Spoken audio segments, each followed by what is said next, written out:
နေတီမင်းစီပလဲခွန်မြတ်တဖြံအောက်ပြန်ပြစမလေပေါင်းများနဲ့မိသိမ့်နာညင်လုံးပေါင်းယူညိုညာခွန်နတခဏနေကျမ KV နဲ့ဆိုမှာကိုသူတို့အတန်တွေကတော့ဒိုရီမီဖာတီလို့လာမှာပဲဟုတ်တယ်ကျမမောင်လေးကိုပိုင်သူလေးဝိုင်းထဲမှာကတ်ထားတဲ့ပတ်စာကကျတော့ဒိုရီမီပါခလုံးနဲ့ယုံလည်းမရဘူးရှင်မရပါလက်နဲ့ရိုက်ပြီးအတန်ချင်းရတာဟုတ်တယ်9ပေါက်6ပေါက်9တန်ပတ်စဖို့နွားတည်ရတာ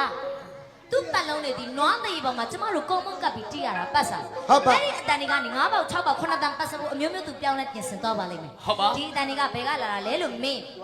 နွားလား3ပေါက်ရှင်လက်ကိုပိုင်သူလေးတီးနေတဲ့ဝိုင်းထဲက3ပေါက်ဆိုတဲ့အတန်ကလေရွာထဲမှာရှိတယ်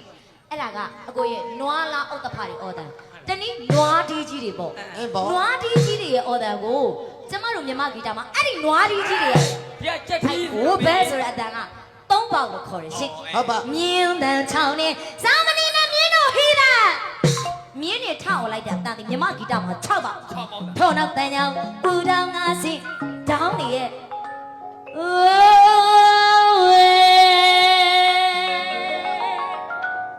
ငါးပေါက်တန်ကိုချိန်သွားတာအဲ့တော့ညညခိုင်ငါတို့နားမလဲတာတွေပြောနေတယ်လို့မင်းရင်တော့ကျမတို့ပတ်သက်တွေအများကြီးပေးတာ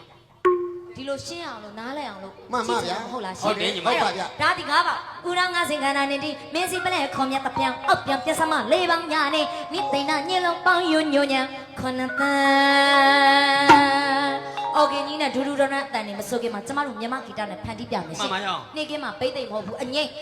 ဆိုတော့ကျမမောင်လေးက9ပေါက်ကိုအဓိကထားကတ်ထားတယ်9ပေါက်ကမှသူ့လိုသလိုပြောင်းသွားမှာ9ပေါက်ဆိုတော့ဒေါင်းတို့ရဲ့အော်ဒန်မလား9ပေါက်ဆိုတော့ဒေါင်းတို့ရဲ့အော်ဒန်မို့လို့ရှေ့ကဒေါင်းမာလေးကရုပ်တိခန်းသားဆိုတာကောက်ပါတော့မယ်ဆိုင်မိုင်းတွေကဒေါင်းကိုကြီးရေ9ပေါက်ဆိုတဲ့အတန်တာတာနဲ့တင်းတဲ့တူတူလေးတစ်ပုတ်လမ်းခင်းလို့ခေါ်သွားပါရှင်အဲ့ဒါ